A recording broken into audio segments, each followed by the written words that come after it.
উপকারিতা আমাদের কারোরই অজানা নয়।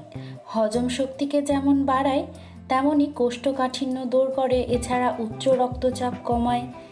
থোরের উপকারিতা বলতে শুরু করলে শেষই হবে না। আজকে আমি এই থোর ভাজার রেসিপিটা আপনাদের সাথে শেয়ার করব। এই রেসিপিতে তেমন কিছু ইনফরমেশনের নেই, তাই এই ভিডিওটাতে আমি চেষ্টা করব বেশ কতগুলো কমেন্ট পড়ে নেওয়ার জন্য। দুধ পানির রেসিপিতে ফাহিমা বোন কমেন্ট করেছে, খুব লোভনীয় রেসিপি দিদিভাই, আমার খুব পছন্দের খাবার। থ্যাংক ইউ সো মাচ বোন, এইভাবেই পাশে থেকো।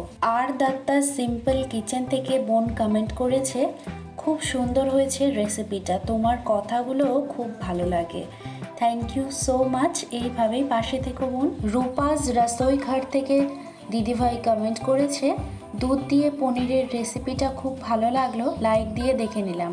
থ্যাংক ইউ সো মাচ দিদিভাই, এইভাবেই পাশে থাকবেন। মালপোয়ার রেসিপিতে স্টোরি বিথি থেকে কমেন্ট করেছে, আমার প্রিয় পিঠা। থ্যাংক ইউ সো মাচ, জেনে খুবই ভালো লাগলো যে এটা আপনার প্রিয়। শম্পা গাঙ্গুলি দিদিভাই কমেন্ট করেছেন, দারুণ হয়েছে রেসিপিটা, সামনে জন্মাষ্টমী, তাই গোপালকে বানিয়ে এইটা অবশ্যই ভোগ দেব, তোমার মতন করে বানিয়ে গোপাল বাবুকে ভোগ দেব।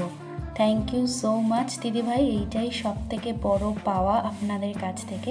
আর যদি ভালো লেগে থাকে অবশ্যই কিন্তু কমেন্ট করে জানাবেন। সাবু মাখার রেসিপিতে নিপাস কুইজিন থেকে দিদিভাই কমেন্ট করেছেন, বাহ, শ্রাবণ মাসের ব্রতের জন্য এত সহজ, স্বাস্থ্যকর আর অমৃত স্বাদের সাবু মাখার রেসিপি সত্যিই দারুণ লেগেছে।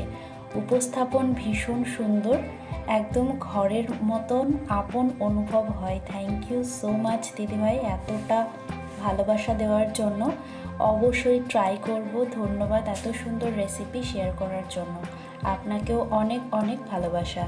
আজকে অনেকের কমেন্টের উত্তর দিতে পারলাম না, যার পারলাম না অবশ্যই নেক্সট ভিডিওতে দেব।